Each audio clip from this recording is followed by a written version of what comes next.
Aurora, can you see me?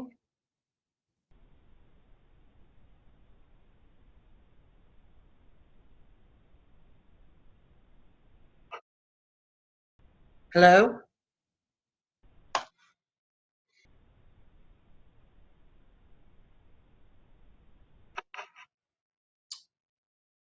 Unmute. Hello? Brent? Nancy, can you see me? Can you see me? I can see you and I can hear you. I can see Aurora. Can you hear me? I can hear you, yeah. I can't hear Aurora. Yeah, I don't know if she's muted or not. Well, this will be interesting. I'm going to go on mute until we get it straightened out so I don't do something weird. So, Okay. you doing okay, Nancy? Yeah. Well, good. Hey, I like the stripes on the road, man. Yeah, they look good. Yeah, they do. Well done, man. Okay, how about I bow out for a minute?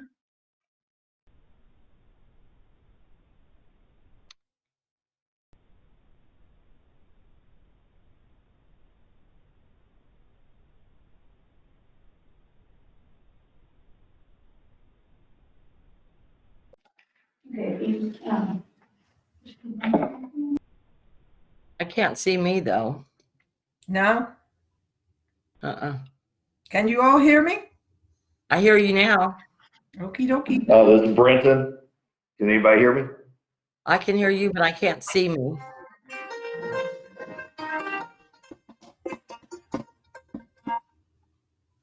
I can hear you, Brenton.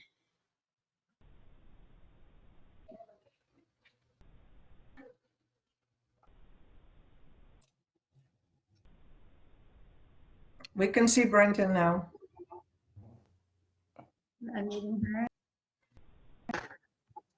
Hey, Now we see another- Nancy now. There I am. okay. Yeah, And we're looks on. like everybody's on but me. There you go. No? We're missing Bill. Oh, wait a minute. I got a little red light flashing. Maybe that means something. Open your video. Hmm. Can we get it bigger? Mike. Do two fingers and go up. It's touchy. Yeah. Just even no, it's that I was having the same problem. It's like, really. There you are. There's Brenton. Okay, finally got it. There's Bill. We have. All right. And we hear you, Gloria. You can? Okay, that's all right. I'm getting ready to.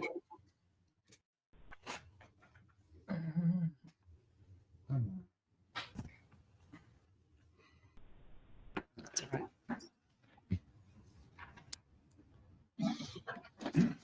So can you hear me now? Are we Yes. on? Are we recording? Okay, sorry, everybody. So this is a special city council meeting, August 12th, 2020. I'm calling the meeting to order. We'll have the invocation. Councilmember Shield. Thank you. Yes, would you join me in He's just muted. a moment? Loving God, whose peace passes all our understanding, as we continue to face this present pandemic and experience fear, your voice bringing calm to the storms of our time. Strengthen those who work to limit the spread of infection He's and muted. those who care for the sick, and keep us mindful of those most vulnerable. Can you unmute Councilmember Shield? Okay. Oh. Well, everybody's on.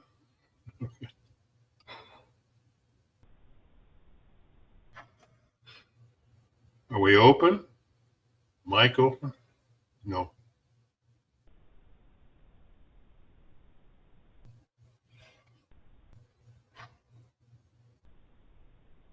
I can hear you, Bill. Go ahead. Okay. I think God can hear me anyway, whether anybody else can. Oop. No Gloria. I No Nancy. I can see your lips moving. unmute yourself, ladies. I'm unmuted. I'm not muted. There you There go. you go. I'm unmuted. Okay. Gloria, Bill, say go ahead, something. man. Can you hear? Yes. Are we all on? Okay. Let me start again, I guess, and That's I'll address God and you all can listen. Loving God, whose peace passes all our understanding, as we continue to face this present pandemic and experience fear, anxiety, and depression, may we hear your voice bringing calm to the storms of our time. Strengthen those who work to limit the spread of infection and those who care for the sick, and keep us mindful of those most vulnerable. Enlighten and empower the scientists seeking a cure, and guide all those to whom is entrusted the function of policy making and governance. May we shape our lives to protect one another, and may our changing habits, practices, and sacrifices be for the greater love of our community and all your people. Amen. Amen. And City Secretary will call the roll. Mayor Gloria Whitehead, Here. Mayor Pro Tem Nancy Brentner, Here. Councilmember Aurora LeBrun, Here. Councilmember Brent Pulley, Here. Councilmember Bill Shield, Here, Councilmember Vicky Albert,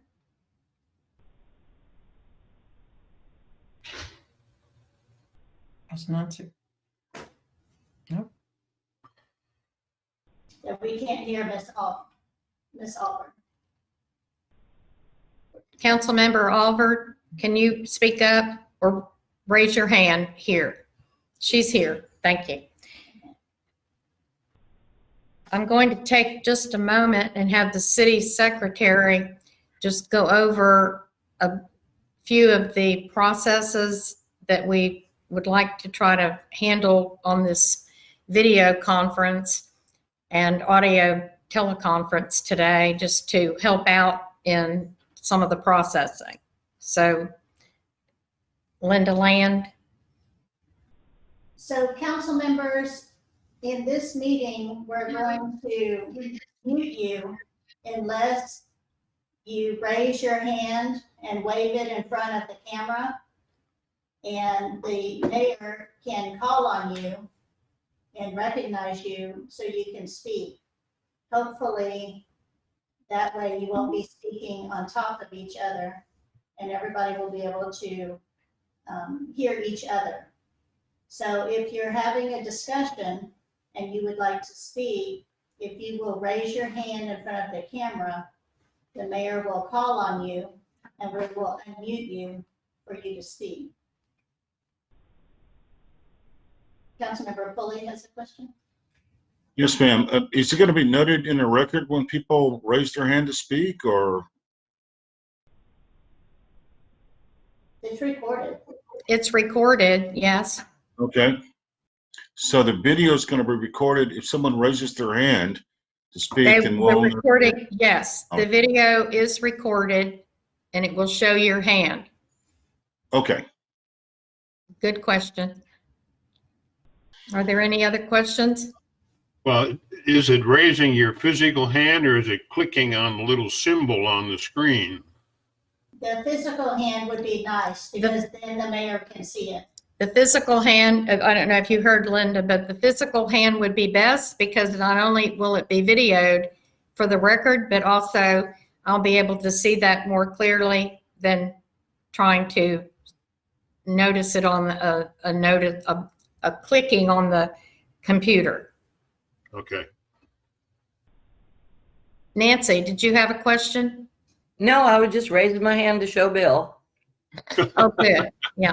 Well, everybody raise their hand so they can see that we can see it. Everybody can see it. Okay, great. So we will go to citizen comments at this time. And I have Ray Don Tilley. Is Ray Don available?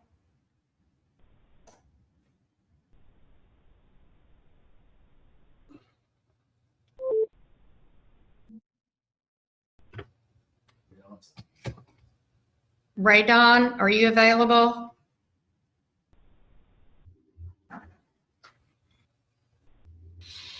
Can you all see if he's muted or unmuted or online? He's online? He's online. We lost him on his audio. Okay, On his phone. okay. We'll come back in a moment to Ray Don. Jeff Rasco, are you available?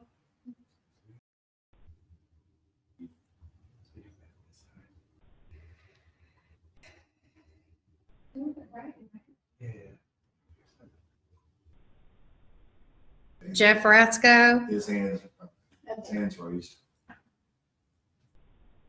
Has he unmuted himself? Jeff Rasco, He's got his hand raised.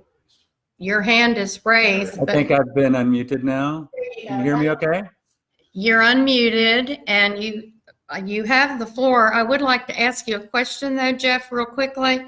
Yes, ma'am. You mentioned that you want to speak on the budget. And do you want to speak at this time before the meeting? Or do you want to speak at a specific time on the agenda? Yes, ma'am. I just go ahead and speak now and get it over with. Absolutely. Well, you have the floor. Thank you, ma'am. Good afternoon, Mayor, City Council members, staff, and Woodcreek citizens listening in. My name is Jeff Rasco, and we live at 164 Augusta Drive. I've worked on several Woodcreek budgets myself with a few of you on council now. I know how much time and effort the staff and council put into keeping this city running. And I'm glad to see we're projecting a bit more income next year over this one in spite of the pandemic. Not all cities and certainly most businesses are not that lucky. I'm not going to take much of your time. I know you have a lot to do. I have just a couple of comments on proposed expenditures. First, $55,000 for the comprehensive plan and zoning update seems like a lot of money. And maybe you went to a couple of universities to see if they could take on the project. But Pegasus Planning and Development has presented a good proposal in my view. And I really hope they work extra hard to get input from every corner of Woodcreek. The Vision 2020 master plan resulted from mailed surveys to every home, and we had excellent response. I hope we can use technology to get similar reach for feedback on this one. I'm looking forward to see where this shows us heading in the coming decades. Second, I commented at length in the last public comments about the road to nowhere, the so-called Woodcreek Drive Cypress Point extension. For a road that is a safety alternative for infrequent floods, a few $1,000s of grading and caliche should be adequate. $100,000 is twice what's in the budget for road maintenance for all the roads in the city this year. Can we fix up existing roads before building a new one with very limited use? And then finally, the radar signs are a good investment. We know they slow down traffic, count that traffic, and provide a ton of data. But from the time the new elementary school was first announced, Council has said we need to get good baseline data in order to measure the impact of potential, or really certain, increased traffic, and especially cut-through traffic. We live on the stretch of Augusta Drive between La Roca Lane and Brook Hollow. La Roca now provides about as much ingress and egress in the city as Brook Hollow does at Ranch Road 12. But how would you know unless you live here? We have offered many times to provide our property for one of the radar signs and have been ignored. How can you get a baseline without measuring a key entrance to the city? Instead, a $7,500 radar sign is doing the job of a $200 sandwich board below Cypress Point. Someone please explain to me how you're going to gather the data you claim that you want if you don't use the tools so easily at your disposal. You have my email and phone number. Thank you, and thank you for your service. Okay, thank you, Jeff. I'm going back, is our Ray Don Tilley available?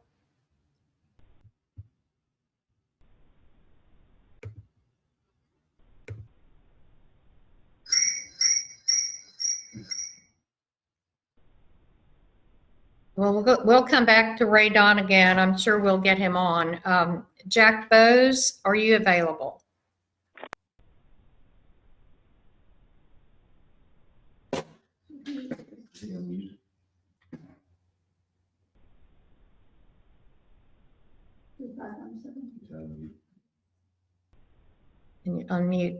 Yeah, he Jack? needs to unmute himself. So he needs to unmute himself. Jack Bowes, you need to unmute yourself, please. Try doing *1. *1, if you'll try *1. There we go. Can you hear me? Yes, we can, Jack. You have the floor. Okay, I am Jack Bowes at 20 Country Lane, and I'm speaking as a private citizen and not as a P&Z commissioner.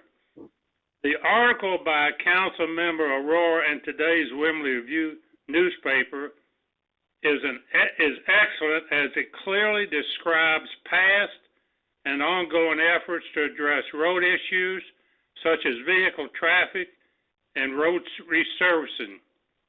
Also, she tabulated radar data for speeds and traffic counts that disputes claims by a very few that nothing is being done.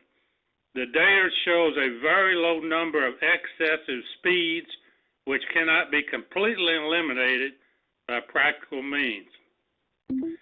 Concern is a manner in which walkers walk the city streets with little regard for motorized traffic.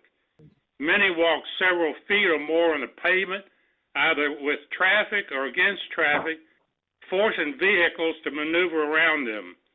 Common sense says get off the pavement when a vehicle is approaching. And pushing a baby carriage, some as big as a small Volkswagen, down Woodcreek Drive is just plain suicidal.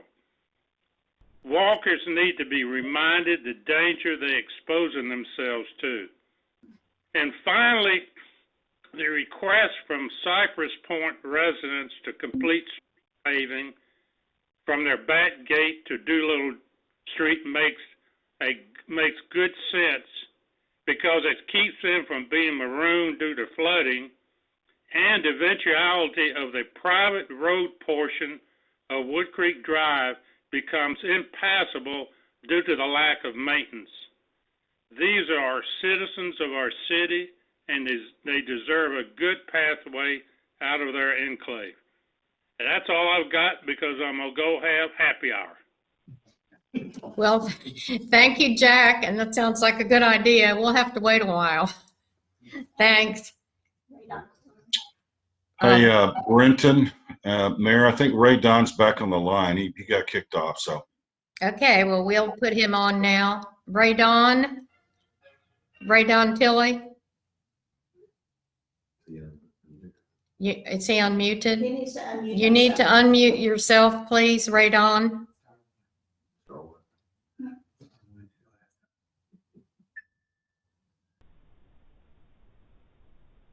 Ray Don, are you available?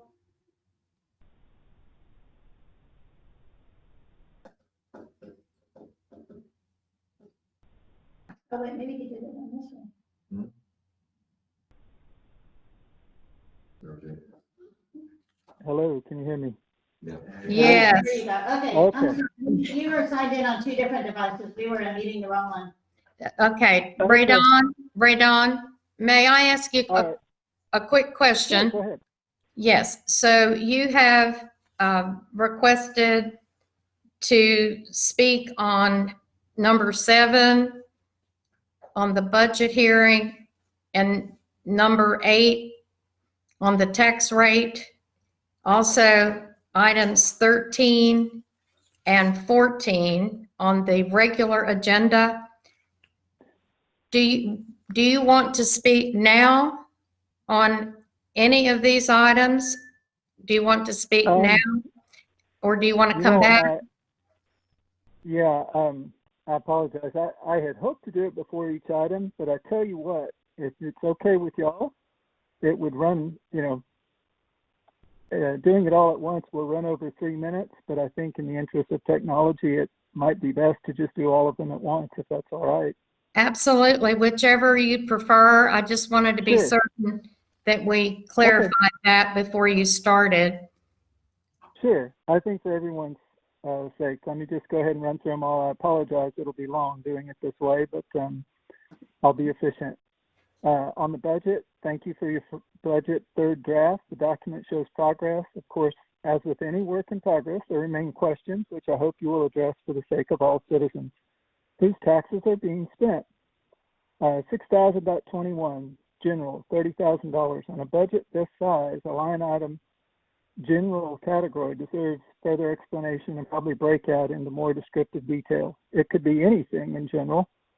There's 6,500.2122, green space landscape maintenance of 7,000.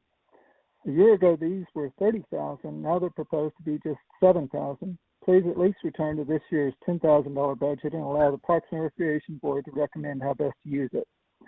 6,500.60, water quality testing, $1,500. The Cypress Creek Watershed Protection Plan is a regional multi-agency effort that enjoys community-wide support and dedicated volunteer commitment. Please restore the full $2,000 budget, which is a small but meaningful gesture of city support. Capital projects. There's been welcome progress and perhaps a change in scope. What was $150,000 to Woodcreek Drive, Cypress Point Drive extension has been reduced to $100,000. Still, however, we've received no project description or justification. Any project of this relative size deserves further explanation. Now, what's missing? Please devote an equal $100,000 to our Parks and Recreation Master Plan. $35,000 for natural, appealing Augusta Park playground equipment, as was budgeted last year, including site preparation and maintenance. $30,000 for additional parks projects, doubling what was unspent last year.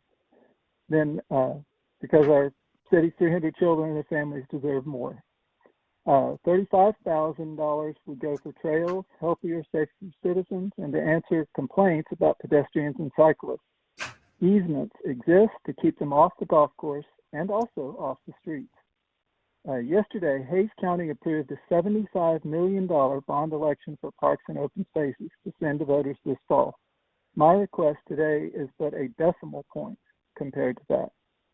As a final gesture, please make the easier choice than costly street upgrades. Traffic remains lower due to COVID-19. Closing the Laraca Lane Ace Drive gate to dangerous cut-through traffic, particularly before the school opens, will rationalize our streets and solve public safety problems with the click of a lock. We should value children, health, and safety more than we do road projects. Construction continues so we can execute our Parks Master Plan, even and especially when we are prohibited from using them. We build now for a brighter tomorrow. On the tax rate, our city has nearly $1.5 million in current assets. That's nearly $1,000 per citizen, a comforting amount that represents over 2 years' annual budget. The city of Woodcreek is not just sound, it is obscenely sound. We have no need to be seeking economic development. Even in the middle of a pandemic, the fiscal condition of the city is healthy beyond measure. Not all Woodcreek citizens are, however. COVID-19 deprivations have struck some more than others. One small way the city can show it cares is to offset rising property valuations by reducing the 2019 tax rate of 22.35 cents to the no new revenue rate of 21.52 cents. Consider it your 2 cents worth toward a little relief for all of us. We are already in the middle of a campaign for 4 council seats this fall. What could be better than to say you've cut everyone's tax rates, even if it simply keeps our total tax bills from increasing? We can still do everything I suggested earlier for parks and recreation, green space, landscape maintenance, and water quality testing. You would even have plenty of money to pay for roadway upgrades too, although I wish you wouldn't. Closing that gate is free. And finally, for tonight's council meeting, the comprehensive plan proposal. When I visit the website of Pegasus Planning and Development, I grow concerned. The projects I see appear heavily focused on economic development, touting work with golf resort towns like Horizon City out west and Lakeway. I lived in Lakeway for 10 years. I watched it grow from an overburdened former golf resort town into an overwhelming urban center. I lived in Falcon Head, in the hills of Lakeway, and Sunset Ridge. My wife teaches in Bee Cave. We know Lakeway. Economic development along Ranch Road 620 is incredible, and we do not want Woodcreek to become Lakeway. Instead, please focus on the rural charm and natural beauty that brought us all here. Honor the special role of our delicate karst geology and internationally renowned hydrogeology. And yes, our white-tailed deer and golf course too. Hire who you like, but please let us not lose sight of what makes Woodcreek, Woodcreek. On Camp Young Judea, Council will enter into an automatically renewing 40-year development agreement with Camp Young Judea, which covers the entire 248.7 acres, 81.8 in Woodcreek, 166.9 across Cypress Creek, and within the city's ETJ in Hays County. CYJ's voluntary $5,000 annual donation towards street maintenance will become official and increase by 2% each year. The camp is exempted from dark sky standards for tennis courts, athletic fields, and security. In water, wastewater and drainage, and environmental protection, CYJ is exempted from city rules, including water quality standards, and will meet TCEQ rules only. Impervious cover is limited to 30% on the entire CYJ land, but that amounts to nearly all of the currently utilized 81.8 acre site, because that's only 33% of the entire CYJ land. The conceptual plan shows only the build-out of a retreat village already cleared over a year ago for construction.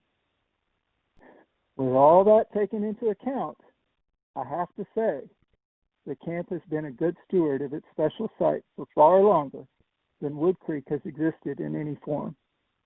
Anytime I have dealt with Frank Silberlicht, Mike Abkowitz, or Danny Ross, I have found them to be a pleasure.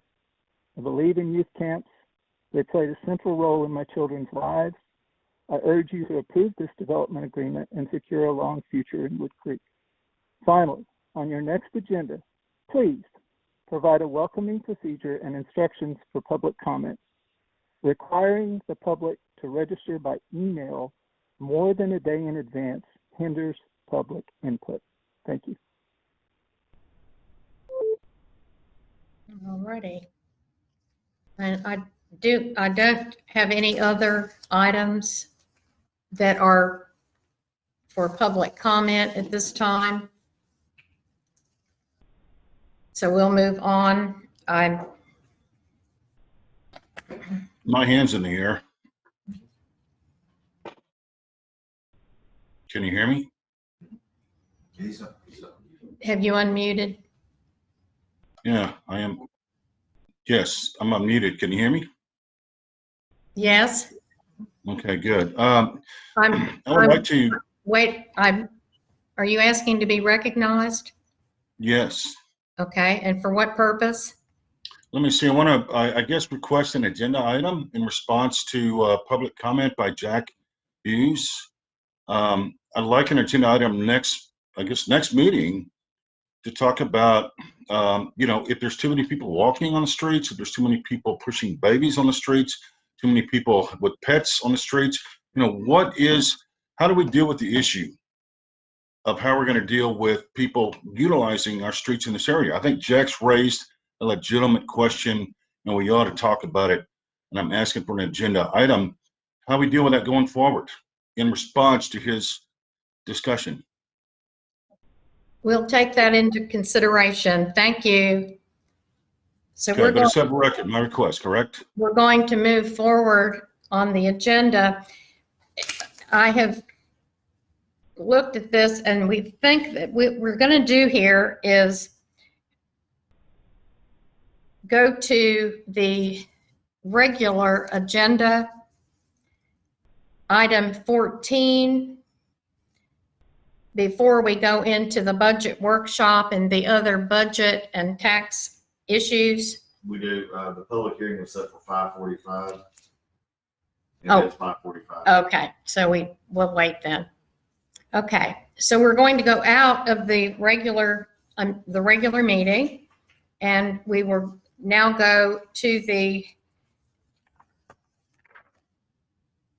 So what we need to go which one do we to- need to go to? to Number 7. Okay. Because of the time requirement, we need to go to regular agenda item number 7, which is the public hearing on the proposed budget for the city of Woodcreek for fiscal year 2020, 2021. So we're in the public hearing wherein we would request if there are any Additional comments. additional comments from the public or the, And if they can raise their hand and the council, and you can raise your hand from the public. from the public. Jeff Frasco, are you there? I think his hand was stated. His- I am. Do you want to speak on number 7, the public hearing on the proposed budget? Or have you I'm gonna raise my hand. said what you wanted to say? Well, actually, my Monica stepped in, and she actually wants to say something. Absolutely. I just want to speak to the strollers and things. You know, where are these moms supposed to go during COVID? Answer me that. You know, and I just, I want to say last summer, right about this time, probably a year ago today, I was walking down Brook Hollow and I stepped off the road to get out of the way, and I stepped on the edge of the road. I rolled my ankle, fell down, and fractured my wrist. I mean, that was just, and that could happen to anyone. But I'm just saying it's not so simple just to step off the road and get out of the way when people are driving down the road. It is a real, walking is such a wonderful relief. It's so good for your health. We should be encouraging that for our citizens, especially now when their lives are so limited. So that's all I want to say. I just, I support Brent Pooley and what he said, and we need to address this. Thank you. I don't think that was number Thank 7. But Mayor, can I point out that this is the public hearing on the budget? Yes. I'm just repeating the information that we're on item 7, which is a public hearing on the proposed budget. So we really need to stay with the posted item, and the comments need to be relevant to the budget. Are there any other comments or any other discussions regarding this? So we'll move on. Mayor, no one shows their hand is raised, so the public hearing should be closed at 5:49 p.m. So we're closing the public hearing at 5:49 p.m. And what is the scheduled time for the The next one's next 5:55. hearing? Okay. So I think that we could go, We can start the discussion on camping. okay. So I would like to go, I'm waving. When do we get to ask questions about the budget? when we go to the workshop, When do we ask questions about the budget? Councilmember Pooley, during the budget workshop will be when the council will be discussing the budget itself. Okay, that's coming up next then. we'll be going to that very soon. We have Great. another hearing scheduled too, but on the tax matter, but we will go to the budget workshop in just a moment. Okay, What we're going to do now, though, is go to item 14 on the regular agenda. Discussion and take appropriate action on a development agreement between the city of Woodcreek and Camp Young, Judea. And on this item, I do need a motion, please. Nancy Brittner, Mayor Pro Tem Brittner. I move that we adopt the development agreement between the city of Woodcreek and Camp Young, Judea as presented. And do we have a second? Vicki Alford? We have a second. So do we have any discussion at this time? Mr. Pulley? On a second. I've got a couple of questions. What additional construction is this development agreement going to allow over there? Do we know? Councilmember Pulley, if you look at the concept plan that was approved in 2017, that is all of their projected new construction that is on that plan. If they add anything, it would have to come to the city council for approval. Okay, so basically what's ever on the concept plan is they're limited to that, and then they got to come back to us and get authority to build more stuff. Anything that's not on the concept plan, they will have to come back to the city. Okay, and what is on the concept plan? I mean, I saw some, looks like additional buildings, and I think we talked about that, maybe 8, like rooms or something. I couldn't really figure that out. I mean, tell me what we're talking about adding here. Well, basically, there is the village that has been proposed and already approved, and we will be issuing building permits on those in the coming months. Then also anything that was highlighted, I believe how it looks, that those are additional buildings like expansions, but everything's been approved by the council in 2017. And if you need more detail, then I'd like to discuss it at a later date so I can go through each one of the items with you. Well, I'm just trying to get a summary of what is the additional construction that we're approving here. What, Councilmember Pulley, we're not approving any additional construction because that is just an attachment to the agreement. The concept plan has already been approved, and so they will just have to go through the regular process of having a building permit issued for that new construction. Okay, I'm just trying to figure out, what are we approving? I mean, is it going to be like a hotel over there? Is it going to be what? I mean, what is it? Councilmember Pulley, this does not address the actual construction of any buildings. It actually is what the use of the property is. Say again? Is what the use of the property is, not any new construction. Okay, and the use of the property, I think, is recreational, right? That's zoning? Yes, and Okay. What this agreement addresses is what they have been having out at the camp since 1954 and before they were annexed into the city. Which is zoning. Are we changing the zoning?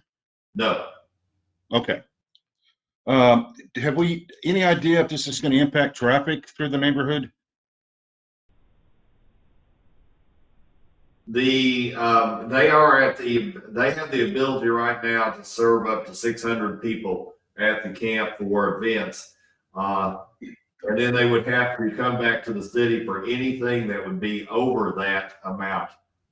Is that 600 per day or per hour, or Well, what is that? They can have 600 participants at the camp. Okay. The youth there, or if it's some life event, but all that has already been, they've been performing those functions all along. Do we have any kind of engineering or traffic study on the impact that we're going to receive from entering into this agreement? No. Okay. I mean, a lot of other things we've had engineering studies, impact studies, but we don't have anything for this. I'd like to recognize Councilmember LeBrun. Well, let me finish my question and we'll go ahead. Is that okay? Let's let her speak for a moment and then you can come back. Go ahead, Councilmember LeBrun. I'm sorry, I keep jumping around. Of the impact on the infrastructure, specifically Jack Miller Drive, Brook Hollow, the routes that are generally traveled by visitors to the camp, buses and others. That was part. It was not an engineering study, although we had a professional engineer. Those streets were analyzed during the work of the assessment of the condition of all the streets in the city. And Jack Miller was one of the 5 streets that were recommended for reconstruction, and it is still on the. It is an option that we have to do, and we know exactly or approximately what the cost would be, and that's where the funding from the camp would assist us. But there is an assessment of Jack Miller that is in part of our report that Mr. Pulley can read. And there's also, as someone who negotiated the agreement, item 1.18 was one that was specifically put in to limit, to prevent very large gatherings. So at any time that they have 600 or more persons, they have to come to the city for a special permit. So that gives us some protection over usage. And also the conceptual plan that we approved, I think it'd be good if he would like to review it and see what was approved by the council for the projects at Camp Young Judea in 2017.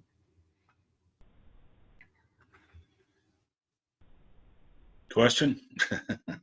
I'm just saying, we covered these in 2017, and we spent days in negotiations, and we have an agreement in front of us that is, frankly, not exactly what I would like. I always want more, but on the other hand, we have to consider that they are not obligated. They are a nonprofit corporation. They're not obligated to contribute to the city in any way.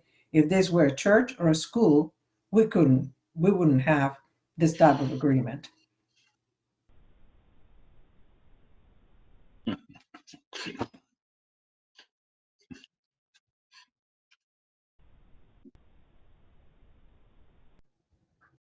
So Brent wants to talk, How'd you know, Nancy? except I can't hear. Mayor, can I talk?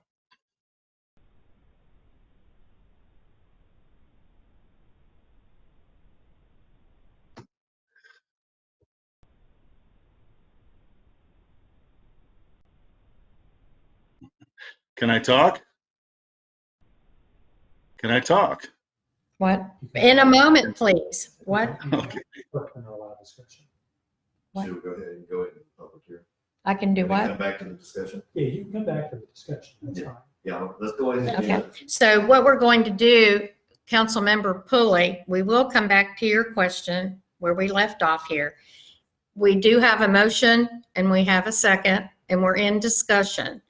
We will come back to the continued discussion, but we have a time requirement to go to our public hearing that is on item,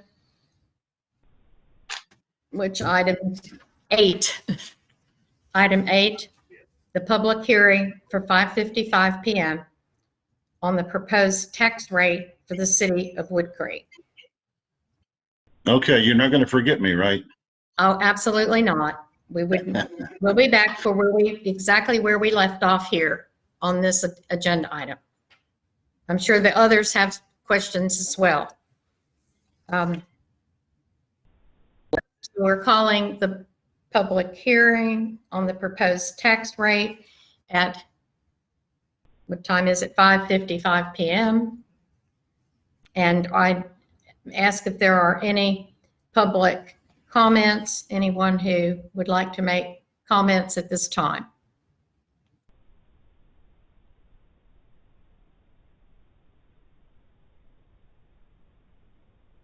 There being none, we'll close the hearing.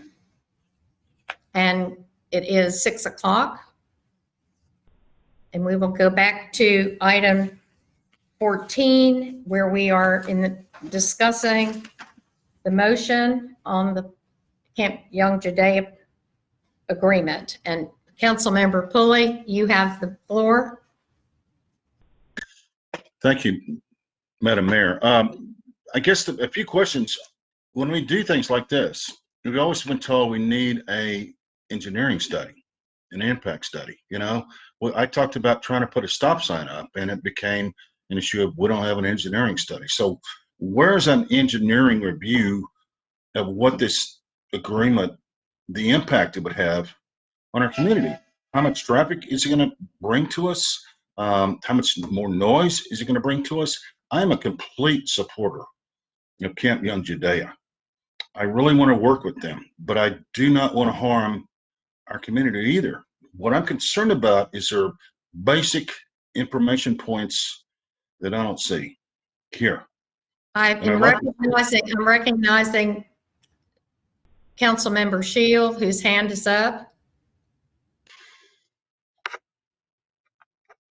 Will you unmute Councilmember Shield, please?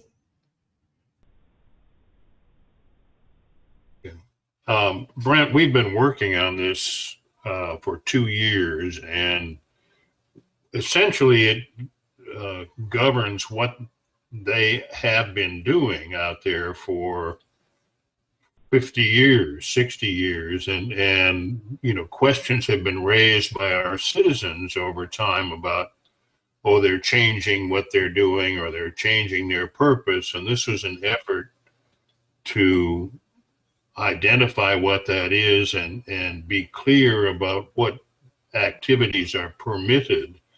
And the assertion is that essentially nothing is changing from what they've been doing, so that we did not call for an engineering study or an acoustical impact study or anything like that. And this is just saying they have permission to do what they've always done, so that if questions arise, we can point people in the right direction and say this has been permitted. Is there any other discussion? Let me just, I guess, ask Bill, because I trust Bill. Are you asking for recognition? Thank you. Okay, thanks. Well, we want to make sure it's covered in the video. Correct. I'm sorry. We're making sure it's covered in the video. Good. Well, thank you. Bill, I trust you on it. I mean, what I'm concerned about is when I read it, I don't necessarily, and I've read it for a week, and I don't really understand what the upper limit of this is. And if it's like, hey, you get to keep doing what you're doing, great. To me, I don't understand it necessarily. And I don't understand that that's really what it is. When we're talking about you can have 600 people over there at a concert with a 75 decibel limit to the property line, that becomes concerning. The other thing is I'm concerned about is where I know you've looked at it. I had one chance to look at it. We haven't really heard from Doolittle, or from the surrounding people. We haven't given them a chance to weigh in. Well, what did they say about it, Well, this is in response. Could we have just a moment of order? I would appreciate it if the council members would just make their statements and refrain from questioning each other. Thank you. Sorry, Bill. I was trying to gauge you, but I don't know the community, and I'm really in, Bill. I'm not trying to be silly, but I don't know what the community thinks about. It's been a real hot spot in that area, as you know, and it seems like this ended up on the docket or on the agenda Friday, and now we're going to vote on it on Wednesday. I don't know if we've had enough people, being able to weigh in on it and say if this is okay or not. I don't know. Council member, excuse me, I'm recognizing Mayor Pro Tem Brittner. Just for information purposes, thank you, Mayor. This has been in the works for 2 years now. I feel that it's a very good agreement. It is not going to slow down or speed up any type of traffic that we're not already accustomed to. That being said, I call for the question. All right. I'm going to call the question. All those in favor, please raise your hand. And then we are also going to do a voice vote. So we already had a second. Yeah. Okay. So Secretary Land will call the roll. Mayor Pro Tem Britner, Yes. Councilmember LeBrun, Yes. Councilmember Pulley, Abstain? Councilmember Shield, Yes. Councilmember Albert, We can't hear you, Councilmember Alvord. Would you reach your hand? Count. There she goes. Thank you. Yes.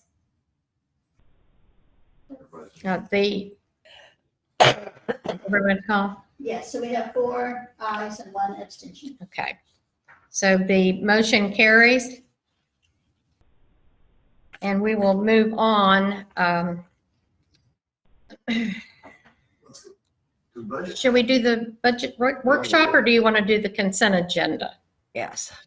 Let's do the consent agenda. Oh, excuse me. I'm recognizing Councilmember Britner. I move that we accept the consent agenda in its entirety. Can I have a second? Councilmember Shield. I have a second. All those in favor, we will do again. Raise your hand and we'll also do a voice vote. Okay, Do I need it? wait, let's see. Let's do it anyway. Okay, Wait. I'm sorry. I had to go to the men's ring. What's going on? We are approving the consent agenda in its entirety. We have a motion and a second. We're voting. Mayor Yay. Britner, Yes. Councilmember LeBrun, Yes. Councilmember Pulley, Are you unmuted, Councilmember Pulley? Oh, I'm sorry. I thought it was LeBron. No, I say yes. Okay. Yes. Councilmember Shield, Councilmember Shield? Oh, I'm sorry. Yes. Okay. Councilmember Albert, Yes. Yes. Yes. okay, she nods her head and has Yep. her thumb up, yes. I love that we have a video of all these thumbs up and positive things. And Aurora? Yes. Did you get my vote, Linda? Yes, ma'am, I did. Okay, thank you. So motion carries and the consent agenda is approved. So we will go to the budget workshop at this time. The budget workshop for 2021 will be conducted at this point of our agenda.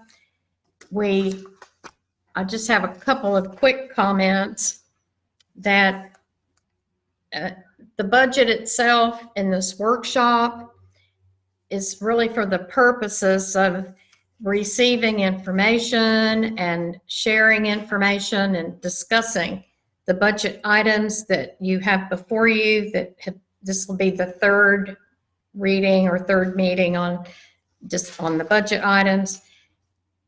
The council members will be able to do some presentations on items that they are wanting to speak about.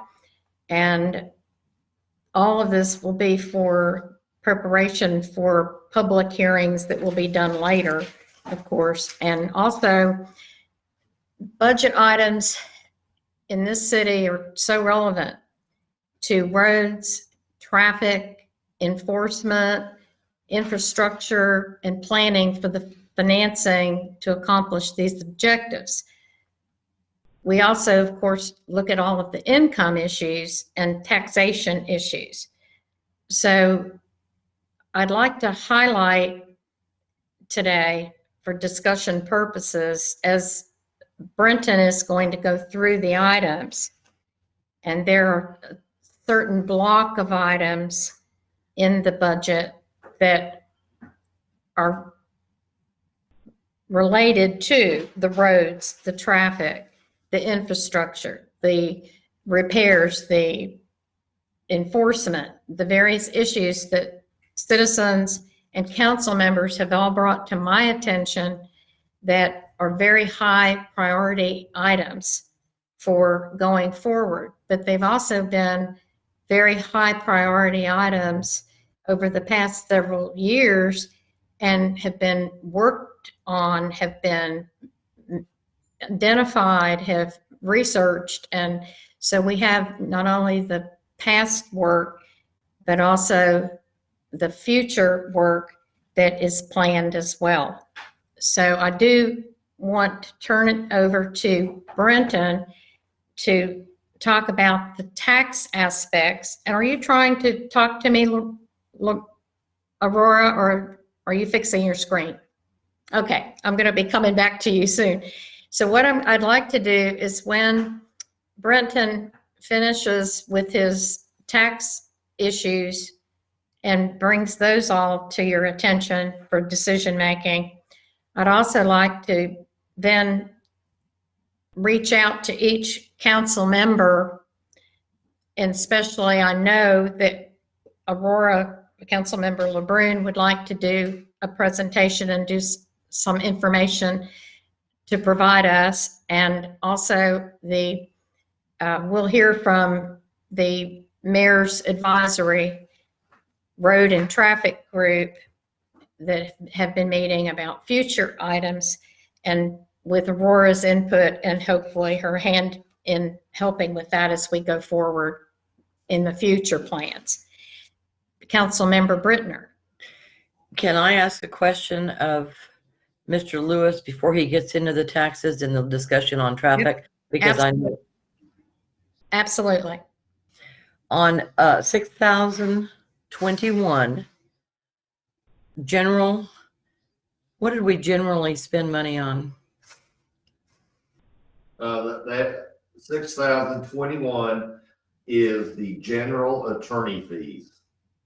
It's a subcategory of the legal expenses.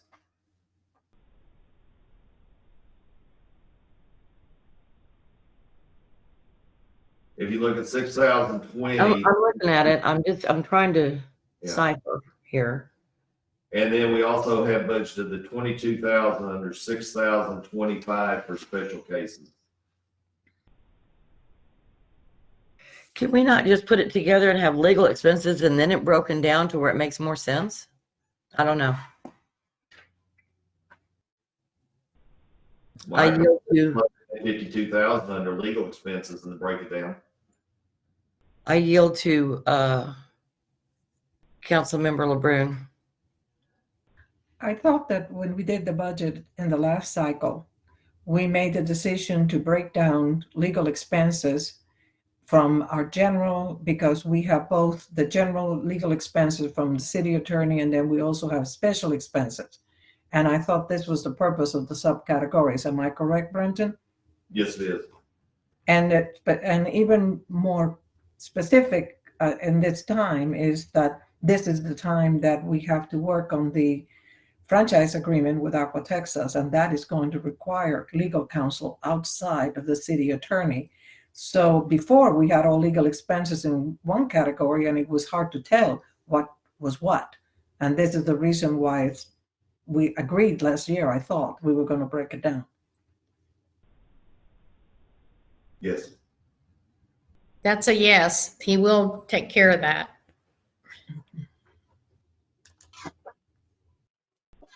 Councilmember Pulley. Thank you.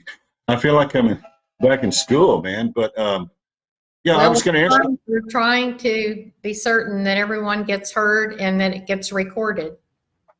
Thank you. No, I appreciate that. I'm just joking around. But Okay. let me say again. Let me see. 6,021 general attorney fees is 30,000, and then 6,000.25 is 22,000 for special cases. I mean, what's a special case? That is the attorney that has been secured for the Aqua Texas franchise agreement. Mhm. Okay, it looks like we allocated 22,000 for that last year. I mean, is that an ongoing expenditure that we expect to do? No, it was because we knew the Aqua Texas franchise agreement was running out. We thought we would be able to start it earlier, but Right. we weren't able to do that. Okay, so we're ahead of the game a little bit then. That's good. Now the 30,000, are we paying that to the city attorney a year, or how does that work? It's the city attorney is he bills the city on an hourly rate. Okay, we're just allocating potential. Yes, Not as a you know, contract. a budget is a document that is just like when you use your budget document at your own house. You assume you might spend $500 in fuel every month, and so you allocate Right. that. Okay, understood. Thank you. Okay. So do you want to go forward with your Sure. discussion, or do you want me to go for? If it's okay, let me go through the specific Yes. items I wanted to cover, Yes. and then we'll open it back up again. Okay. So Brenton is going to go back through the budget items that he needs to cover, and then we'll come back and have more discussion. Okay, so. Go ahead. All right, everybody can hear me, I hope. So the first line item I wanted to cover was the 3,000, the ad valorem tax. If you recall, Senate Bill 2 was passed, which changed a lot of the terminology. Now we have what's called the no new tax rate. Then also the voter approval M&O rate. And then also you have the, I got my paper here. The de minimis rate. The de minimis rate allows the taxing agency to generate an additional $500,000 in property tax. And that would stay there all the time, but that would put the city up to a $41.95 tax rate. The no new revenue tax rate was calculated at 21.52 cents, which would generate $516,955. Of that, $302,678 would be for M&O, and then the rest of it would be to pay the tax notes.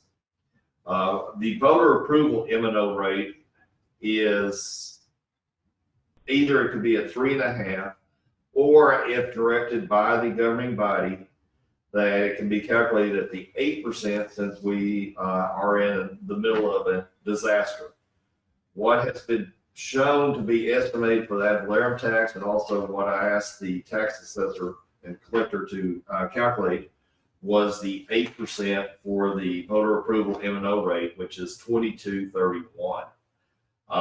That equates out to about $8 per 100,000 per year on any valuation. So basically, if you have a $300,000 home, that would be about $240,000. It'd be about $24 a year additional on the $100,000 base. Then as you go down, you look at interest income, which is the 4,000 that I'm estimating. I think I'm being over. I hope we get this, but $7,000. But with what the interest rates are right now, it is very hard to be able to generate what we have in the last few months. Then, our state sales tax, that is, we keep it at the same point. I just want to cover that at the 3,005. We do not know how that will be affected in the future, but with our local businesses as the golf course and the liquor store, they've kept us very solvent on the sales tax side. Under 5,000.40, that is the retirement. At this time, the city participates in the TMRS plan for their employees, And the plan is a 2-to-1 match at 5%. That means the employee puts in 5. And then the city matches that at whatever the calculated rate is by TMRS. What we're recommending is go to a 7% match and keep it at the 2-to-1. And overall, if you look at what personnel services are, actually we've reduced the cost for personnel services from this last year. Then under 5500.80 software and subscriptions, that additional money is for the software for the 2 radar signs that we have. So there's where that additional cost came in on that. 6,000.11 contracting labor. Councilmember LeBrun recommended that we start contracting out more to get things actually done inside the city. And you can see it was evident that just yesterday we were contracting with the Campion Judea to help with painting of stop bars and also stop ahead lettering. Then under 6500.20 Oak Wilt outreach, that is just to try to inform the citizens through pamphlets and other educational materials about oak wilt. Then under 6500.31, we've had both Councilmember Shield and also Councilmember Brittner, or Mayor Pro Tem Brittner, talking about the street signs and how they are deteriorating and that is estimated to go in and replace street signs instead of going in and just taking them down, washing them, and trying to put them back up, because the labor cost will exceed the actual cost with the new signs. Then the last one is the 8,900 miscellaneous. That includes the comprehensive plan and zoning update. That is an agenda item later. During this comprehensive plan, that they will be looking at traffic and trying to identify different alternatives to redirect traffic through the city or around the city. And then also to have 2 additional radar signs so that we can have a greater study of the traffic that's going through town, and also have more signs that have the speed limit and trying to reduce or address anything that could be perceived as a speeding problem. And that's what I have. So, Mayor, if you would like to open up for questions, I'll be able to answer. Yes. So are there any questions on any of these particular items that Councilmember Lewis has been talking about? Okay. Well, I have a picky little question for Brenton, and Okay. probably an easy answer. Line 6000.11 and line 6500.23 have essentially the same assignment. And I wonder what the difference between those 2 lines is.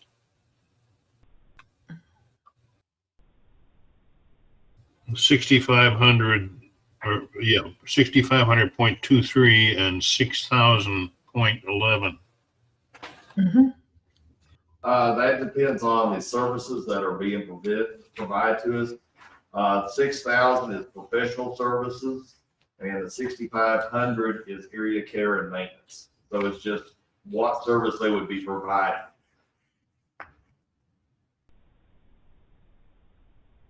Are they different kinds of services or different kinds of people? They're both different kinds of services and people.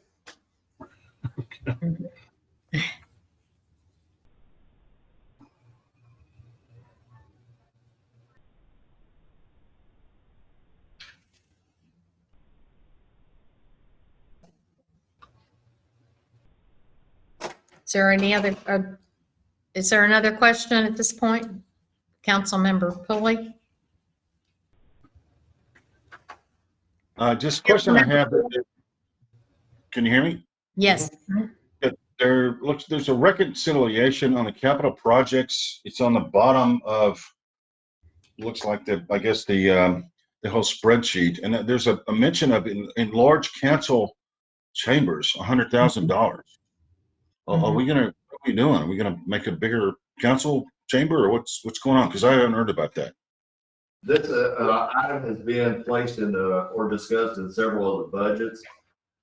It's not only to address the enlarging of the council chambers, but to address the ability for the disabled to get into City Hall by recreating the ramp that we have in front of City Hall, and also to add on an outdoor storage area to the existing building so we can put some of the things that we have outside behind the fence.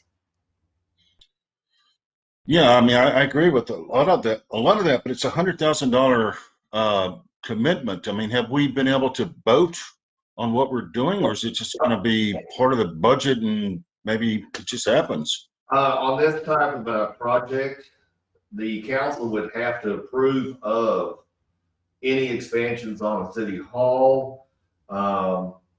We would present plans for the ADA requirements. And the only one that would probably not take any council action was to add the fencing area on the outside of City Hall, but we would present the plans to the council. As you know, the budget is just a tool for the guidance for future councils or the council itself. And on any type of the capital projects that would have to be voted on to go ahead and issue the money to do a project. So what you're doing is you're kind of setting aside a possibility so that the council can later come and vote for it if they choose to. I mean, it would be up to the council, right? That's right, under the capital project. Yes. Okay, thank you. Sure. So I have a question, Brenton. So we're going to discuss and vote on the proposed tax rate on number 9. Yes, So is that something the council's ready to, did they understand the issue? Did you want to have any input from the other council members or your anyone about the traffic? Yes, but I'm not ready to go there. You were talking about the proposed, Well, that are you could be going to talk about it again? We'll just that would be just a vote to set the proposed tax rate. So that can be done anytime after the workshop. Okay. I just want to make sure they've had their input, that you've explained what they need to know before they're asked to vote on a proposed tax. Recommendation and then. Okay, that's good. So what we know many citizens have been discussing, requesting, and wanting more information and an understanding of what the council has done, what the council is doing, and how we're performing in the area of traffic, road enforcement, and these various issues. And so we thought at this particular point in the workshop that it would be a really good record to make for the citizens and for this council to discuss and to review all of this work that has been done and future work that is planned. So I'm going to ask Councilmember LeBrun if she would like to be recognized and to speak on this matter for the workshop. Thank you, Mayor. Can I make a objection here, Aurora? I'm really sorry, but this is not really on the agenda. I'm glad we're talking about it, but it seems kind of like a sort of weird that all of a sudden it's here. But I'd like to hear it, but just understand my objection. Well, it's overruled. It's pertinent and part of the issue of our decision-making on the budget. Nothing is more important than roads, traffic, enforcement, and these issues are all budget items and relevant to this workshop. I don't want to have. I expect that I will have a chance to talk as well then, right? Mm-hmm. Well, of course. Okay, Right let's now, go. the Councilmember Brune has the floor. Okay. We have been dealing with the issue of roads since I became a member of council in 2016. And we accomplished the reconstruction of Brook Hollow Drive. And we did engage in an agreement with Hays County to do road repairs, which have been very satisfactory. and have been well below the price that we would have paid to a private contractor. Last year, the mayor at the time, Mayor Shield, charged 2 council members to work on infrastructure, and Councilmember Brisendine at the time had begun the process of making an assessment of where the city stands on quality of its streets. Many times we talk about the streets are horrible, fix the streets, but we did not have a good assessment. We had a group of volunteers, many of them, not many of them, but several of them with engineering degrees, architectural degrees, very qualified, plus a professional engineer. We did the assessment. We came up with the streets that needed repairing, and this was during the budget cycle last year. It was clear to us at the budget cycle that we did not have the funds available without a tax increase to make the repairs that were deemed necessary, and the street that was identified as having first priority was Augusta Drive. We regrouped. We worked with the mayor and the other council members, and we regrouped and we looked at, and with the advisory group, what monies were available and what we could do, and also with the public works director, and we made recommendations. One of the recommendations was to again engage with Hays County and make all the repairs identified, which were substantial, and also to repair a section of Woodcreek Drive that was considered to be in serious need.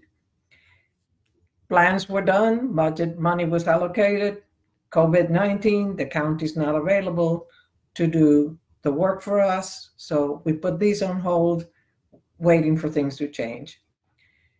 In the meantime, one of the things that we did also was, and this was Council Member when Mayor Shield, one of the things he charged us to do was to look at traffic. What is traffic? What is speeding? What are volumes? Is the perception of the citizens that we have serious speeding through the city correct, or do we have outliers?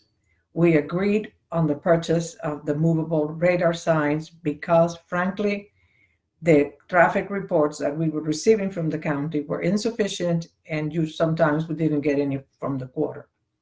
The traffic signs have not been used again, we had a plan.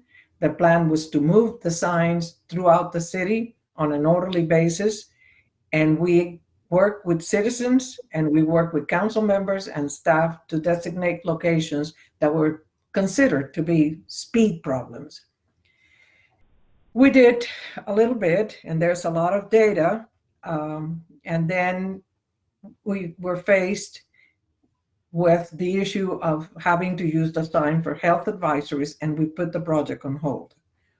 We did not do all the streets that could be considered for cut through, but we did do Woodcreek Drive, and we have 21 days of data. All the data that we collected is showing us, basically substantiated with the older reports did, that we have outliers. Most everybody is driving at the speed limit or below, and we have outliers who are not. And those outliers are occurring mostly in the early morning hours and in the mid-afternoon hours. So the best thing to deal with that is you have to have enforcement. The enforcement is your constable, your sheriff. They have to be available to address the speeding. They are not, because of the no contact rules during COVID-19. So that's also, we know when the speeding occurs. We know the times of the day, the days.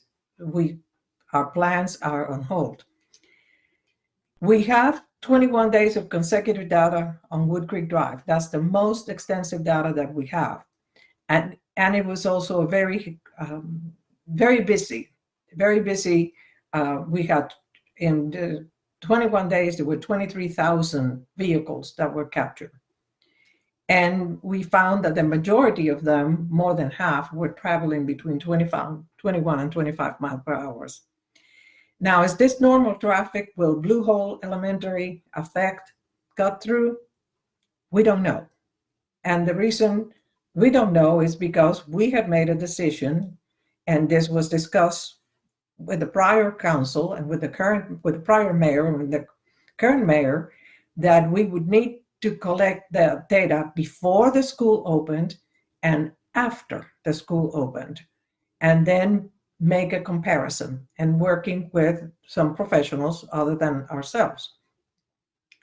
The issue at this point is we do not know how many children will not return to the campus.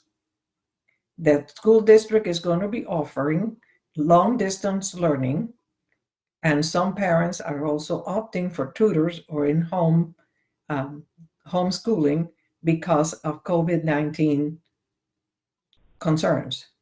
To collect data under those circumstances without knowing what without having attendance records is not a good use, and it's not good statistical analysis, because we do not have, the school district may be able to tell us within the first 30 days what their attendance is prior to number of students enrolled, a number of students that should be enrolled.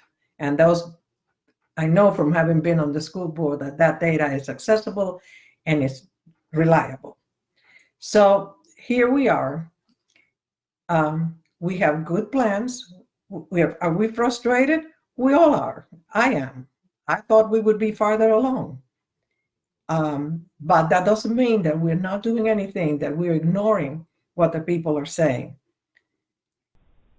I think that Mr. Bowes made a very good point, and I would like to encourage the citizens. I always keep preaching, participate, and listen.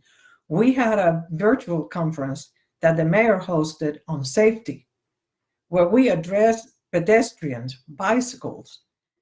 You can blame the cars, but there are other, Brent, I see you, please. But we have to address those issues and maybe get the citizens involved in becoming more aware of road etiquette, if you want to call it, or road rules. I'm done. Well, thank you. I am also going to have Judy Brizendine speak to the council in this workshop as a follow-up to Councilmember LeBrun's report, to talk about the continuing efforts in Wait a minute. What standing is Judy? You are not recognized, Councilmember Pulley. What standing does Judy have to come and start talking in the middle of this? So Judy Brizendine is working. What standing does she have to come talking? You are not recognized. You're out of. Okay, call all your girlfriends, whatever, man. Yeah, you're just digging your own grave. Keep going.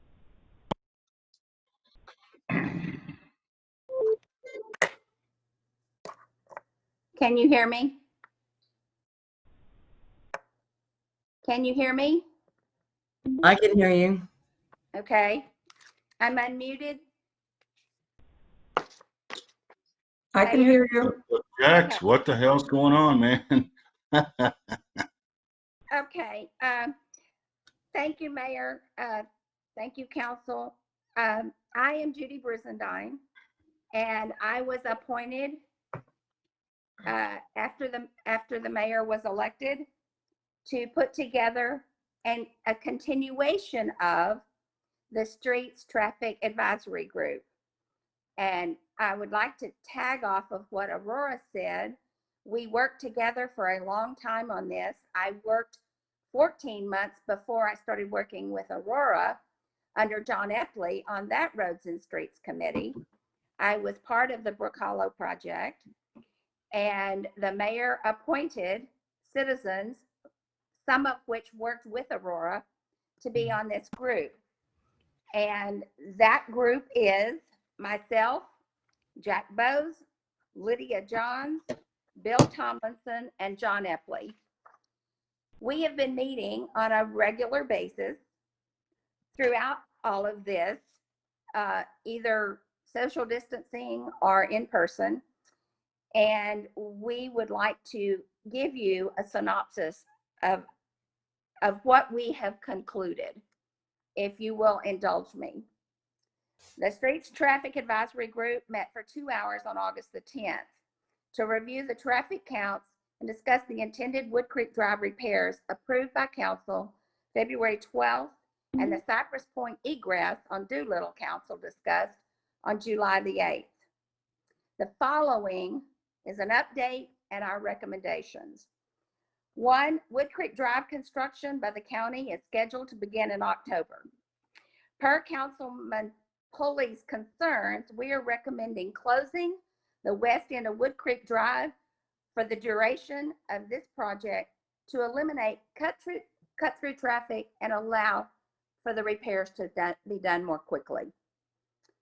2, after reviewing the traffic counts and speed collected by our radar trailers, it is evident that speeding is at a minimal, but the volume of traffic traveling on our streets is up a mere 10% from the 2017 Hayes County counts. And there needs to be a more comprehensive study done by someone other than volunteers.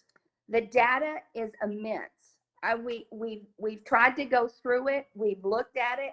I can give you averages. I can put together speeds. I can look at the times of day.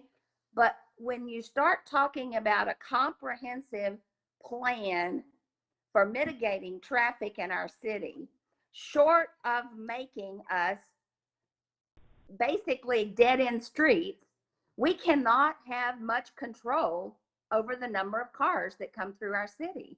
We have public streets. So in light of that, we discussed that we feel like that the council should approve Pegasus, since that's what they do, as long as doing traffic and speed is part of the scope of work. Third, to address the school traffic, we're suggesting that the counters be put at both ends of Woodcreek Drive and one on either end of La Roca Lane, but not until after classrooms resume on September the 8th, and left through the first semester as recommended by Councilmember LeBrun on the December 11th council meeting. Even though a lot of people may be opting not to put their children back in school, we feel like that will take us from an 1,100 count right now during COVID on Woodcreek Drive to possibly seeing what it is the first semester. After that, we could do the same study again for the second semester, after things have settled out and we'll see how many students are going back to classes. Fourth and last, to report on the Cypress Creek egress through Doolittle Drive as recommended by Councilman Shield on the July 8th council meeting, we're recommending simultaneously doing that to incorporate Cypress Creek as Cypress Point as part of our city, rather than having them cross a privately owned road. Because at any time that road could collapse or it could be confiscated. We have no control over that. But those citizens deserve to be an integral part of our city. Therefore, we're recommending that we incorporate the construction of that end of Doolittle Drive with Jack Miller. And even though at this time we have found there are some issues with that, we need to work out as easements, some discrepancies in ownership of the properties. And we would like to have the council's blessing to continue to work with the city and the county and the property owners on that, so that it doesn't fall on your plate, so that we can try to figure that out and come back to council next month with a resolve. And lastly, and in conclusion, we have addressed concerns and suggestions from 3 council members, and we feel that should the city have trouble getting the county to commit to doing work under our interlocal agreement, as we've had in the past, that we go to independent contractors for bids and keep moving forward on getting the remaining 8 miles of our roads in this city rebuilt in a timely manner, rather than continuing to procrastinate and disappoint our taxpayers. They deserve better, and we as a council and as a city should provide. Thank you for your time. Thank you, Judy. And will you have those comments available for us to Yes, file in the report? yes, And I'm happy. also Laura's comments. Yes, you. I'm happy to send that to Brenton and he can get it to you. That's excellent. Thank you. Councilmember Shield, did you have your hand up a moment ago about the road at Cypress Point? Well, I'll speak to that in a minute. Councilmember Pulley's waving his hand like crazy. I'll defer to him and Okay, I thought I saw your hand first, but we'll go back to Councilmember. he had his hand all over the screen. I think we have his attention. He has our attention. I'm trying the best I can, Bill. Thank you. That's a very strange procedural move there to bring your buddy in to talk about this. But let me talk about how it feels like for people. Let's just stop right there and be more respectful, please. That's all that I could ask. Moving ahead, so let's go. You ready? Are you serious? We're in a Yes, ma'am. council meeting. You do not have the floor. Would you please? Okay. Let's move on. Now you can see what he had in mind, Councilmember Shield. So, okay. Yep. Yep. That's unfortunate. I know. Yeah, it's interesting. You know, the roads issue keeps coming up in different ways. I think we all received an email from citizen Chris Grummert this week about why doesn't the council ever have a big discussion about roads? And I'm thinking, my God, where have you been, boy? We've been discussing roads for 9 years in depth and at length, and you know, roads and traffic and safety and so on. And this is another discussion tonight, is a very good example of a very thorough presentation about roads. And I want to support a couple of things. One is, I agree that if the county is not going to provide service, let's find a private contractor who can get the job done for us. We had a private contractor once upon a time on the Palmer job, and it got done, and unfortunately the guy went out of business, not because of us, but because he got killed by one of his trucks. But anyway, Wow. but we can get, there are people, I'm sure, who might charge us more, but guess what? The job would get done. As to the Cypress Point job, I think that there are a couple of things that, who was it? I guess Mr. Tilley tonight addressed that it is times have changed since that road and the properties were designed by the original developer. And the possibility exists now that the road could deteriorate. It is at a point where, I don't know if any of you all drive that way, because you probably don't have to, but that the bridge could give way, or the road could give way at the bridge below the dam, which is a big crack in the concrete and so on. And so you have the physical danger of bad roads, and that road, as we all know, those of us who travel it, from the intersection with Cypress Point on Woodcreek Drive up to the top of the rise above the dam by the golf cottages just before the intersection with Champions, is definitely the worst piece of road in Woodcreek. We don't own that road. The last time it got fixed was shortly after the Halloween flood 5 years ago. And the owner of the road, the lodge, sent one worker out there with a wheelbarrow and a couple bags of sackcrete, and that's how the road got fixed. So part of this Cypress Point thing is safety for the residents. I'm skipping one other piece, which is the flood possibilities, that the creek does flood more. I can't give you the data, but my feeling, my observation over the last 12 years is that the creek does flood more and has been deeper a couple of times than it has in the past.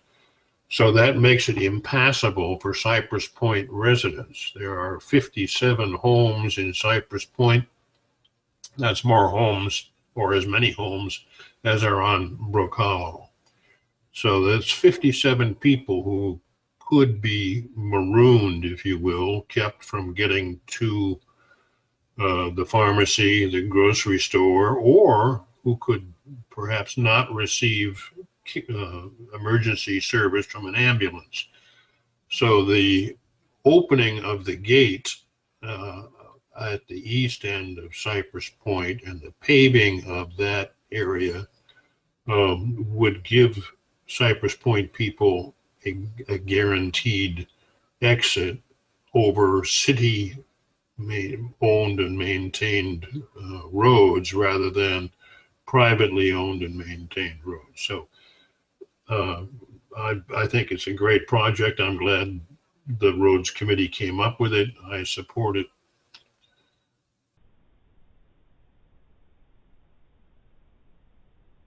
So do we have the amount of the funds that are necessary? We do have the In amount in reserves at this time. We do not have an exact cost. Okay. But we should be able to do that road. So the fact that we would potentially, as Councilmember Shield suggested, that go out to other contractors rather than wait for the county. Yes. Yeah. Do any of y'all have any questions about the traffic, roads enforcement, or any of this issue? Councilmember, Mayor Pro Tem Brittner. Mayor Pro So Tem Brittner.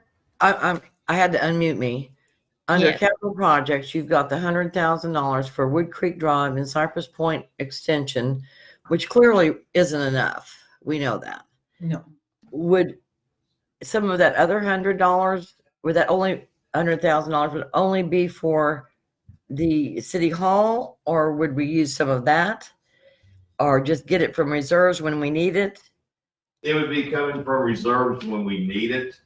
After talking to our financial analyst, they suggest that we maintain $500,000 in reserves. So we have about around $500,000 that we could expend for capital projects. But they caution to make sure that they are spent on good projects because they don't want, if the city ever issues tax notes or if they go out for bond issue at some point, the bonding agencies would look at what the money was spent on. A road project is a good project. Okay, thank you. Are there any other questions or any other discussion? Councilmember LeBrun. Yes, I do want to say that the recommendations that have been made by the new advisory, the mayor's advisory work group, from my previous experience and work with roads advisory, I concur.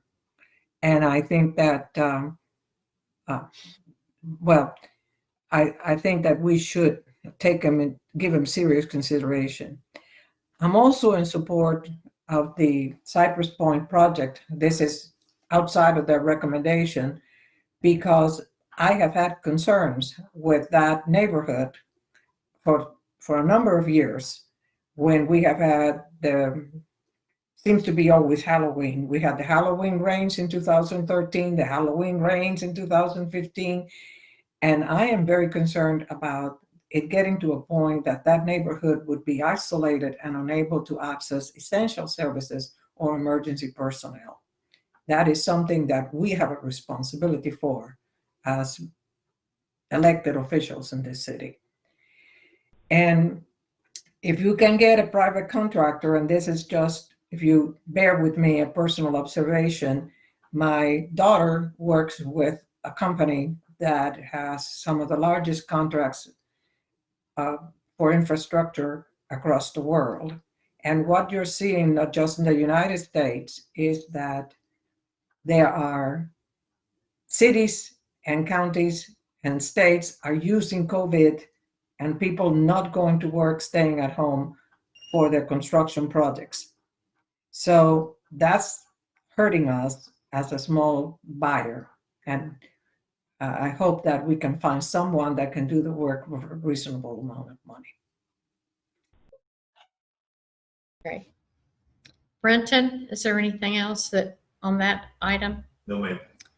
Well, we'll close the budget workshop and go back to the regular agenda. And in the regular, okay. We'll close the workshop and go to the regular agenda.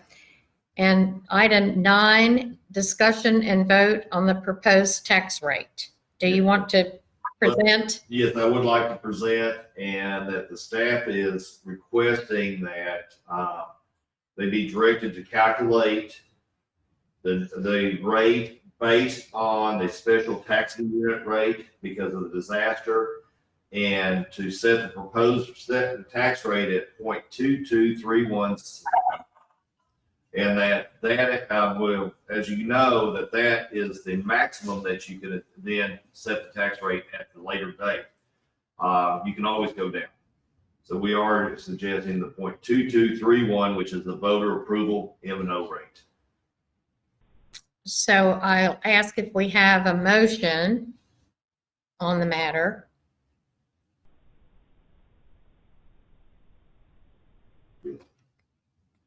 Councilmember Shield? I move that council adopt the voter approval rate for the tax rate for 2021. And do we have a second? Mayor Pro Tem Brittner, second. Do we have any discussion?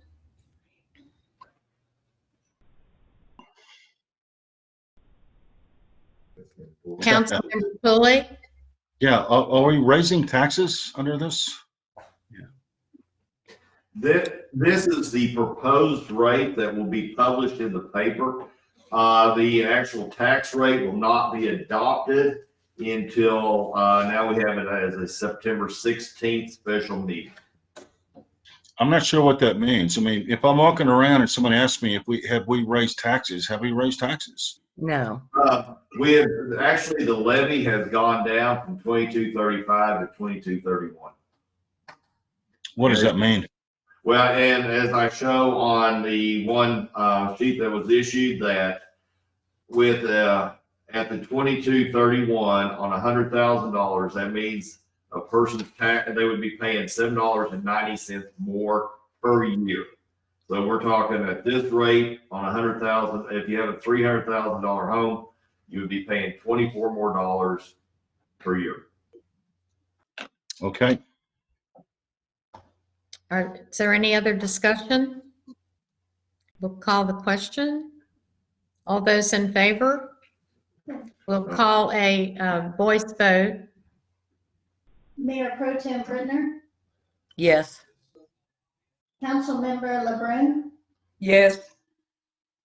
Councilmember Pulley, Abstain? Councilmember Shield, Approve, yes. Councilmember Albert, Approve. All right. Motion carries. we'll go to item 10.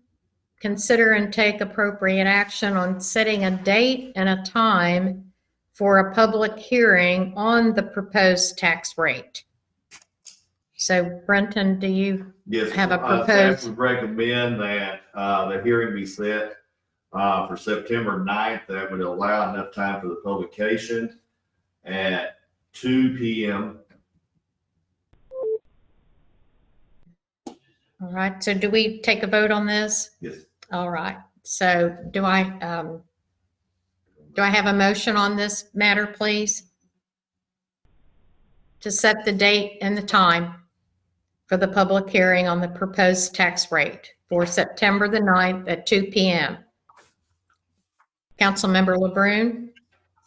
That's Wait, okay. discussion. You clarified it. I had not heard the time, but you clarified it. Discussion. Go right ahead. I asked if we had discussion. No one had discussion. Do you have comment? I do. Can we set it at a regular time? I mean, because I'm not sure what date that is. Can we set it at 5:30 or something, or set it in the middle of the day? We have found that 2 o'clock works very well for these special meetings. We get quite a few people who actually call in more so than at night. Okay. This is the time. Do I have a motion? Do I have a motion? Well, Nancy, Councilmember LeBrun or Councilmember Brittner? I yield to Councilmember LeBrun. No, I'm second. A second, okay. I second. Okay, Councilmember Brittner has made motion. Councilmember LeBrun has seconded. I didn't make the motion yet, but that's okay. Oh, go right ahead. I thought I repeated it for you. No, well, you did, but not, I hadn't said it yet. For September 9th at 2 p.m. Repeat. It did Aurora seconds. Mhm. It's fun. We'll let her speak. All right. I second. We're going to do a voice vote on this. Please hold your hand up as well, so we'll have a video of that. Mayor Pro When you- Tem Brenner, Yes. Councilmember LeBrun, Yes. Councilmember Pulley,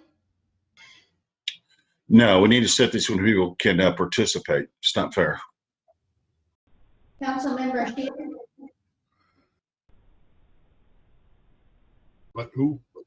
Councilmember Shield, Yes, but it is a strange hour, I must say. Councilmember Alford, Yes. Motion carries 4-1.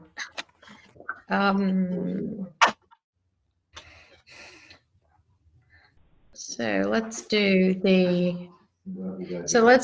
item 11, discussion and take appropriate action on setting a date and a time for a public hearing on the proposed budget for the fiscal year 2021.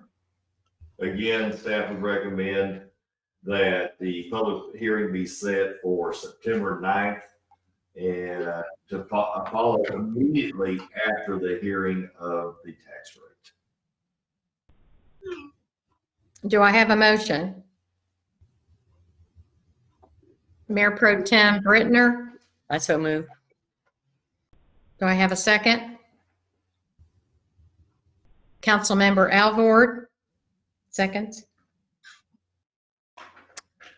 Discussion? What time is that going to be? Councilmember Pulley? What time is that going to be? It would be following the public hearing on the tax rate. Somebody beeped in. I couldn't hear that. The hearing on the tax rate? Oh, it's after the 2 o'clock meeting then. Okay. Yes.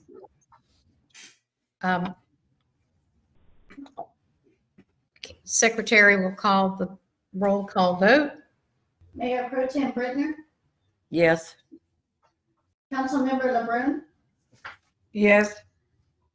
Councilmember Pulley, Abstain. Councilmember Shield, Yes. Councilmember Albert, Yes. Motion carries.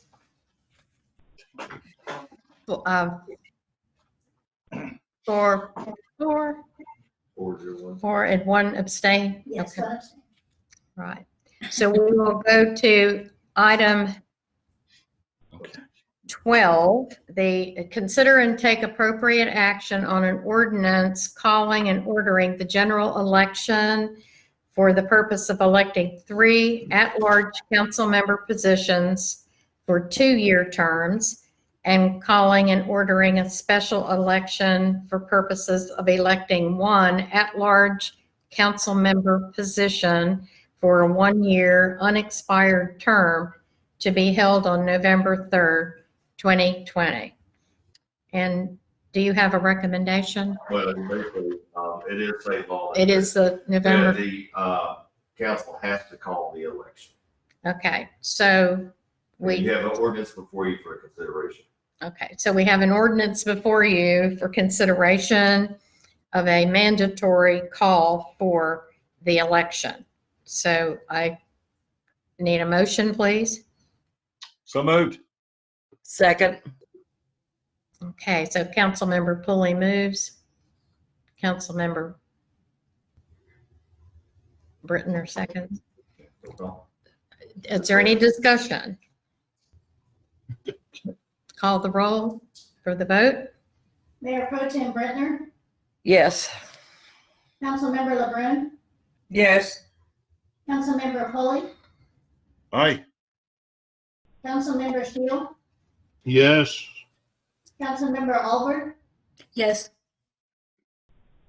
Motion carries 5-4. 5-4. Okay, item 13. Discussion and take appropriate action on a proposal from Pegasus Planning and Development on development of a comprehensive plan and zoning update. And I entertain a motion on this matter. I move. I second. Councilmember LeBrun and Mayor Pro Tem Brittner, it's seconded. Is there discussion on this matter? Councilmember Pulley. Thank you, Mayor.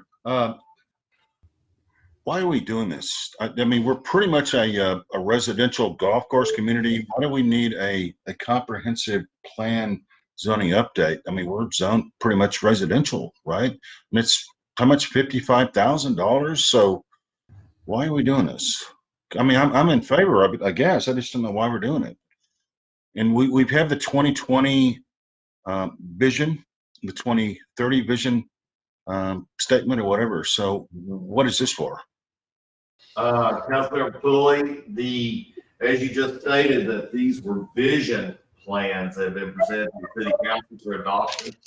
A comprehensive plan goes one step further, so that if someone comes in to ask for a zoning change, then you refer back to the comprehensive plan to see if that was what was actually the growth factor, the way that the city wants to grow. It also takes into education, and it is more of a detail than just a vision plan. Okay, I mean, what zoning changes are we looking at? Well, that's one thing that they would be looking at, recommendation, but just that it's a map for the city council to follow and to be able to look at, and also have goals that they would like to be at some point. As you know, as you look at our zoning map, I'm looking at it from here. I can't count the number of zoning districts, but we have at least 8 different zoning districts just for residential. And it's very cumbersome to go through each one of those areas. We have areas that we have one area that is designated as a green belt. One lot in the city is designated as a green belt. Therefore, why do we have a greenbelt area? Or do we need to expand the greenbelt areas? And that's one thing on the zoning side, but then also looking at the transportation, looking if there's alternate forms of transportation that we might be able to work with the county on. And we have to have this type of plan to be able to receive grant funds in the future. Councilmember, excuse me, Mayor Pro Tem Brittner, you had your hand up. I did, but Mr. Lewis said what I was going to say, particularly for grants, if we wanted to improve our building or build a new building, all kinds of exciting things that we could do. We cannot get a grant without this. And parks, Parks. parks Trails. development, trails. So we're talking about doing parks and trails and whatnot, or Excuse me? we're doing parks and trails and whatnot then? We have plans for that, Thutch. We have plans. And what do we need these guys for if we've got plans for that, man? Well, let me address that, Councilmember Pulley. Without it written down in a document that has been adopted by the council as to what they would like to see for the city of Woodcreek, then the grant funding is very slim. We would be looking at basically the small grants like through the LCRA or through PEC, which would be the same thing. But the larger grants are not available to the city if you don't have this type of plan. Councilmember LeBrun, would you mention the recommendations that were made about Pegasus for traffic and some of the other issues? I think I agree. I think it is much more than zoning. I think that was also part of the recommendation that former council member Brissendine and her team made, that we contract with Pegasus because it would identify issues that we are unable to identify with the resources. And the mitigation of drainage issues is also an important thing for us. But without this documentation, our funding is limited. We are a residential community with tax revenue from residences. There are grants that are available to cities and municipalities that without this document, we cannot apply for. So we need to, and also we need to think of the future. And having worked with contractors in my prior life for this type of project, this is a very reasonable amount. Question? Any other discussion? Where's my hand? There it is. I see you there, Councilmember. Everything is backwards. I don't know where my hands are. Just put them all over the screen.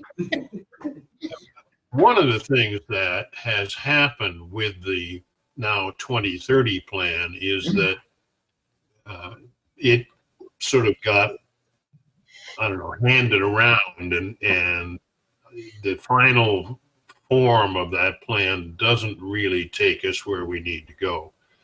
Having, speaking as the person who chaired that, and we had started out well with a committee with council member input and so on.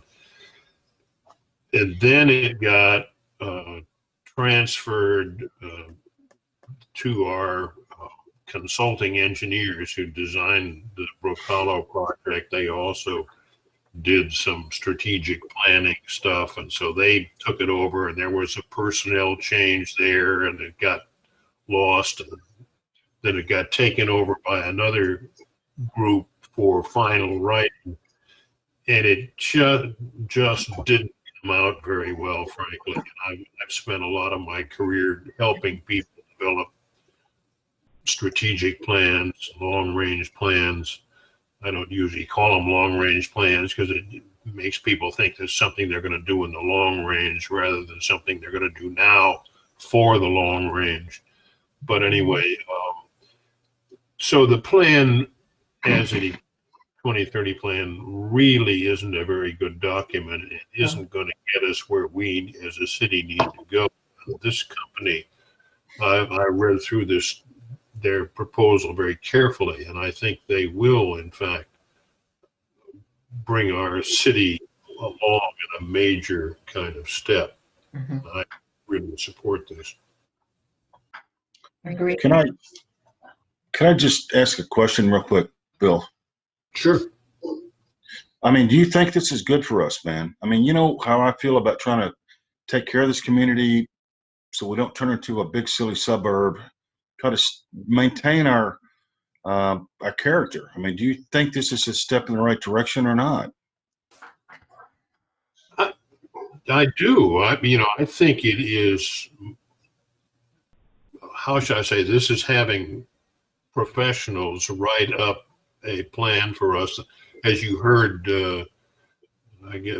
Jeff Rasco say tonight, for example, one of the things that the 2030 plan was based on was a very limited pool of data. We did not get a good response from our citizenry. And so if we go back to, as Pegasus has said, and really press the survey and get data from a much broader base of our citizens, we have a better place to start from.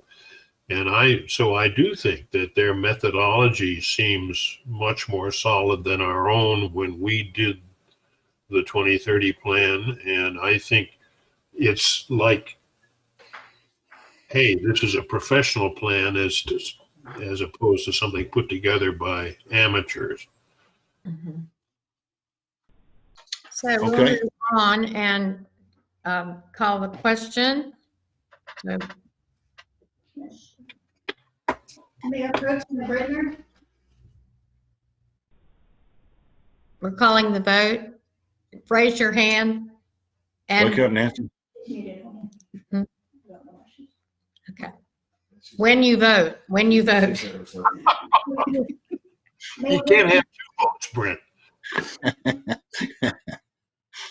She didn't hear you. Okay, Mayor Pro Tem Britner, thumbs up. Okay. Councilmember LeBrun, Aye.